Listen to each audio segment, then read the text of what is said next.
Hello students, गौरव study point में आपका स्वागत है। अगर आप हमारे चैनल पर नए हैं तो चैनल को सब्सक्राइब करें, बेल आइकन को ऑल करें और वीडियो पूरे एंड तक देखें। फ्रेंड्स, आज हम पढ़ने वाले हैं class 12th subject biology chapter 2, जिसका नाम है पुष्पी पादपों में लैंगिक प्रजनन। दोस्तों, जिसका नाम है चैप्टर 2, जिसका नाम है पुष्पी पादपों में लैंगिक प्रजनन। इंग्लिश में इसे sexual reproduction in flowering plants कहते हैं। ठीक है दोस्तों, आज हम पढ़ने वाले हैं क्लास 12 चैप्टर 2 सब्जेक्ट बायोलॉजी, जिसका नाम है पुष्पी पादपों में लैंगिक प्रजनन। इंग्लिश में इसे sexual reproduction in flowering plants कहते हैं। ठीक है दोस्तों, तो पढ़ते हैं दोस्तों। हमारा पहला टॉपिक है दोस्तों पुष्पी पादप। पुष्पी पादप क्या है? जिन पौधों में पुष्प उपस्थित होते हैं उसे पुष्पी पादप कहते हैं। दोस्तों, जिन पौधों में फूल मौजूद होते हैं उसे पुष्पी पौधा कहते हैं, पुष्पी पादप कहते हैं। अगला टॉपिक है दोस्तों पुष्प क्या है? पुष्प क्या है? पुष्प एक बहुत महत्वपूर्ण ध्यानकर्षी रचना है। यह एक रूपांतरित प्रो है जो पौधों में लैंगिक जनन के लिए होता है। पुष्प क्या है दोस्तों? पुष्प एक बहुत ही महत्वपूर्ण ध्यानकर्षी रचना है। यह एक रूपांतरित प्रो है जो पौधों में लैंगिक जनन के लिए होता है। तो आगे पढ़ते हैं दोस्तों। पुष्प आवृतबीजियों का एक आकर्षक अंग है। पुष्प आवृतबीजियों का एक आकर्षक अंग है। पुष्पों का हमारे लिए बहुत अधिक महत्व है। पुष्पों का हमारे जीवन में दोस्तों बहुत अधिक महत्वपूर्ण चीजें हैं हमारे लिए दोस्तों। पुष्पों का सांसारिक, धार्मिक, सांस्कृतिक, आध्यात्मिक, आर्थिक महत्व होता है। यानी कि दोस्तों पुष्पों का सांसारिक, धार्मिक, ये सांस्कृतिक, आध्यात्मिक, ये सभी चीज़ों में हम लोग उपयोग करते हैं दोस्तों। तो ये पुष्प बहुत ही महत्वपूर्ण है हमारे लिए। इनका प्रयोग जन्म, विवाह, मृत्यु आदि अवसरों पर किया जाता है। इसलिए फूलों की खेती बड़े पैमाने पर की जाती है। इसलिए फूलों की खेती, पुष्पों की खेती बड़े पैमाने पर की जाती है, जिसे पुष्प कृषि कहते हैं।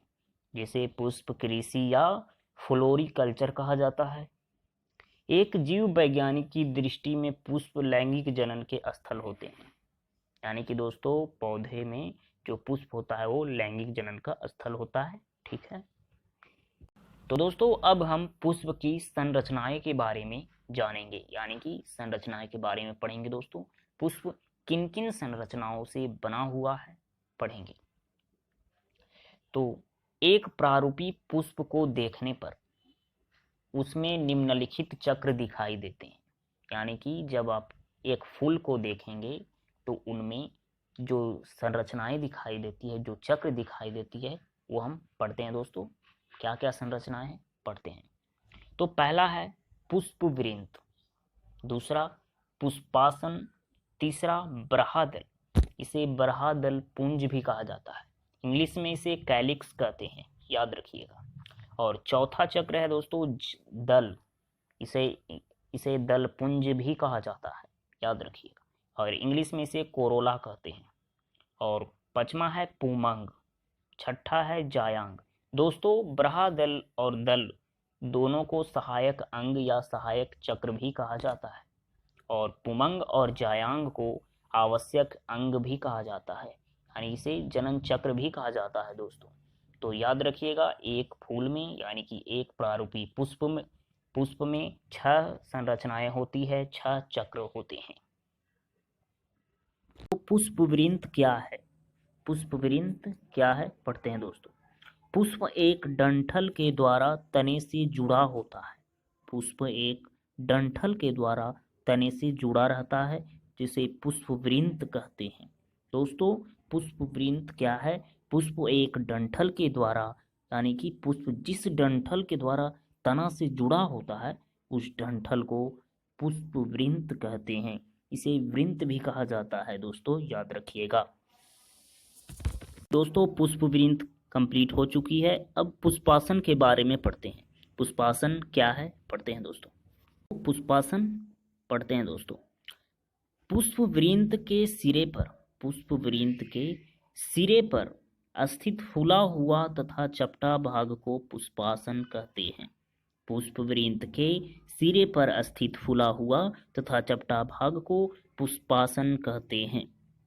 ब्रहा, दलपुंज, दलपुंज, पुमंग और जयांग ये चारों पुष्पपत्र पुष्पासन पर ही लगे होते हैं। तो दोस्तों समझ में आए पुष्पासन क्या है? फिगर के साथ हम पढ़ेंगे तो दोस्तों अच्छी तरह से समझ में आ जाएगी। तो दोस्तों पुष्पासन कंप्लीट हो चुकी है। अब हम पढ़ेंगे दोस्तों ब्रहादल, यानी कि ब्रहादल पुंज, जिसे कैलिक्स भी कहते हैं। पढ़ते हैं दोस्तों ब्रहादल क्या है, पढ़ते हैं। ब्रहादल यह पुष्प का सबसे बाहरी चक्र है। यह पुष्प का सबसे बाहरी चक्र है और यह प्रायः हरी पत्तियों की तरह होते हैं। दोस्तों ब्रहादल पुष्प का सबसे बाहरी चक्र होता है और यह प्रायः हरी पत्तियों की तरह होते हैं।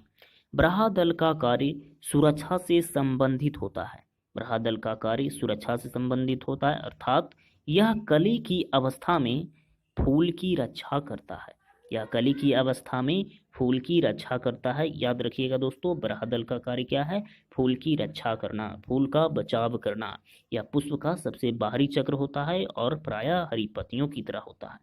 तो याद रखिएगा ब्रहादल क्या है। तो दोस्तों ब्रहादल कंप्लीट हो चुकी है। अब हम पढ़ेंगे दोस्तों दल के बारे में, जिसे इंग्लिश में कोरोला कहते हैं, जिसे दलपुंज भी कहा जाता है। तो दल के बारे में पढ़ते हैं। क्या है, पढ़ते हैं दोस्तों। दल का मतलब होता है पंखुड़ी। दल का मतलब होता है पंखुड़ी, अर्थात दल पंखुड़ी को ही कहा जाता है। यानी कि दोस्तों दल पंखुड़ी होता है, याद रखिएगा। यह पुष्प का सबसे आकर्षक भाग होता है। आपने फूल में पंखुड़ी देखे होंगे दोस्तों, वह बहुत ही सुंदर और आकर्षक दिखाई देता है। यानी कि यह पुष्प का सबसे आकर्षक भाग होता है, जो कि विभिन्न गंध तथा रंग युक्त होता है। यानी कि अलग अलग फूल के जब आप देखते हैं तो अलग अलग रंग के होते हैं। कोई फूल लाल होता है, कोई उजला होता है, कोई पीला होता है दोस्तों, और उनके गंध भी जो होते हैं, खुशबू होते हैं, वो भी अलग अलग होते हैं। यानी कि दोस्तों जो पंखुड़ी होते हैं उनका रंग अलग अलग होता है, विभिन्न प्रकार के होता है, और विभिन्न प्रकार के खुशबू यानी कि गंध भी होता है। तो दोस्तों दल का कार्य क्या है, अब पढ़ते हैं। पंखुड़ी का कार्य क्या है? दल परागन के लिए कीटों को अपनी ओर आकर्षित करता है। दल का क्या कार्य है? दल का कार्य है कीटों को अपनी ओर आकर्षित करना। तो दोस्तों समझ में आ गई दल क्या है। दल एक पंखुड़ी होती है जो पुष्प का सबसे आकर्षक भाग होता है और उनका कार्य कीटों को अपनी ओर आकर्षित करना है। दोस्तों पुष्प के बाहरी दो चक्रों अर्थात ब्रहादल और दल को सहायक चक्र कहते हैं। याद रखिएगा, जो कि मैंने पहले भी पढ़ा चुके हैं दोस्तों।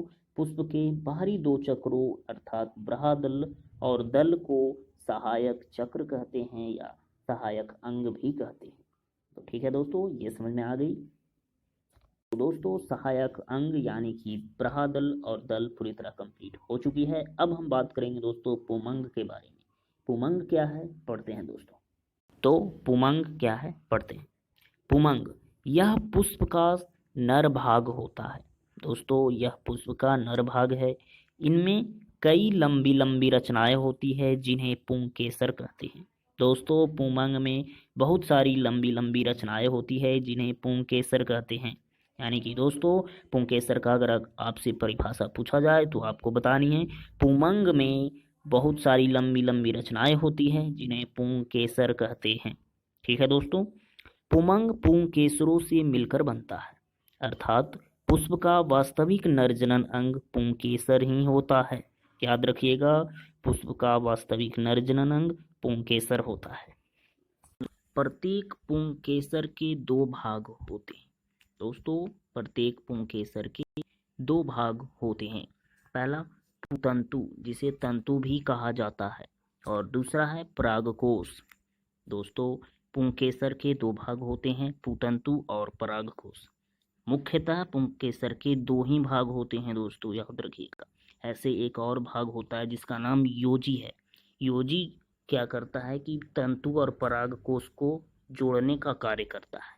तो याद रखिएगा दोस्तों, पुंकेसर के मुख्यतः दो ही भाग होते हैं, पुतंतु और परागकोश। तो पढ़ते हैं दोस्तों पुतंतु क्या है। तो पुतंतु क्या है पढ़ते हैं दोस्तों। पुंकेसर का वैसा भाग जो लचीला, पतला, लंबा तथा डोरे के समान होता है उसे पुतंतु कहते हैं। पुतंतु किसे कहते हैं? पुंकेसर का वैसा भाग जो लचीला, पतला, लंबा तथा डोरे के समान होता है उसे पुतंतु या फिर तंतु कहते हैं। यह परागकोश को निश्चित ऊंचाई तक ले जाता है। पुतंतु परागकोश को निश्चित ऊंचाई तक ले जाता है ताकि परागकणों का प्रवर्धन आसानी से हो सके। तो समझ में आ गए दोस्तों पुतंतु क्या है। अब हम पढ़ेंगे दोस्तों परागकोश के बारे में। तो दोस्तों परागकोश क्या है पढ़ते हैं। परागकोश पुतंतु के अग्र सिरे पर पाए जाने वाला फूला हुआ भाग परागकोश कहलाता है। पुतंतु यानी कि तंतु के अग्र सिरे पर पाए जाने वाला फूला हुआ भाग परागकोश कहलाता है। तो समझ में आ गए दोस्तों परागकोश क्या है। तो हम फिगर के सहित पढ़ते हैं ताकि अच्छी तरह से समझ में आ सके। दोस्तों हमने पहला टॉपिक बताया था पुष्पवृंत क्या है।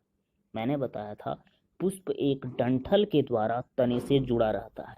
यानी कि दोस्तों पुष्प जिस डंठल के द्वारा, जिस संरचना के द्वारा तना से जुड़ा रहता है उसे वृंत कहते हैं, पुष्प वृंत कहते हैं। देखिए दोस्तों यही जो डंठल रहता है वो तना से जुड़ा रहता है, पौधे से जुड़ा रहता है। दोस्तों ये डंठल देख रहे हैं, ये डंठल तने से जुड़ा रहता है, इसी को हम पुष्पवृंत या फिर वृंत कहते हैं।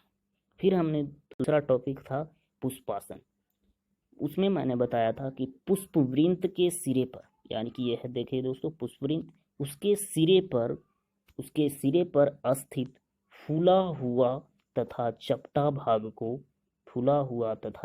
भाग को पुष्पासन कहते हैं। देख रहे हैं दोस्तों फूला हुआ तथा चपटा भाग है ना, उसी को हम पुष्पासन कहते हैं।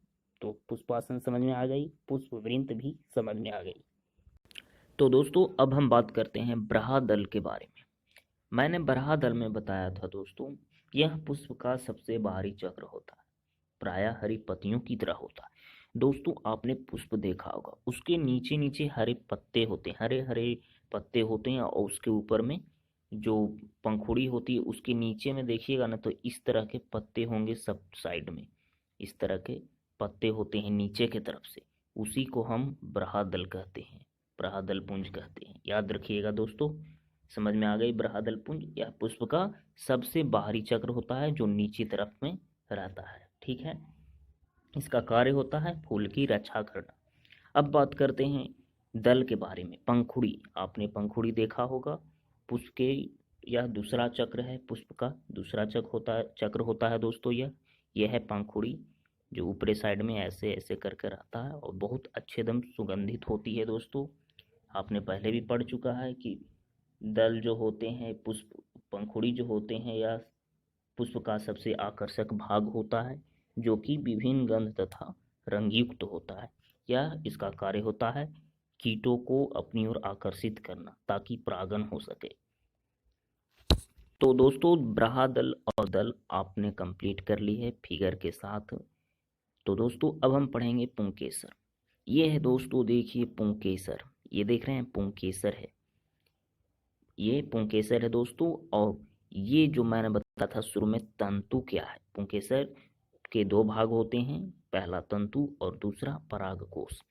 तो तंतु में मैंने बताया था कि यह डोरे के समान होती है। पुतंतु में मैंने बताया था दोस्तों जो लचीला, लंबा तथा डोरे के समान होते हैं उसे पुतंतु कहा जाता है।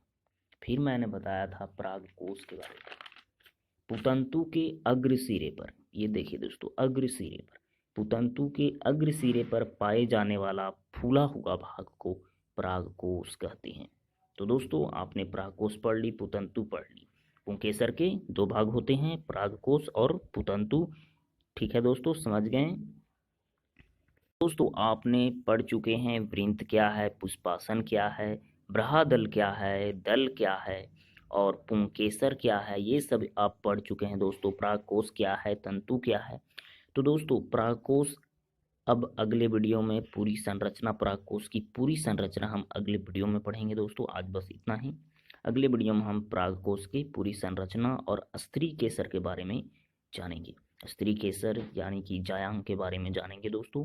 तो अगर आपको वीडियो अच्छा लगा हो तो लाइक कीजिए, दोस्तों में शेयर कीजिए, और अभी तक आपने हमारे चैनल को सब्सक्राइब नहीं किया है तो चैनल को सब्सक्राइब कर लीजिए ताकि पार्ट 2 की अपडेट आपको सबसे पहले मिले।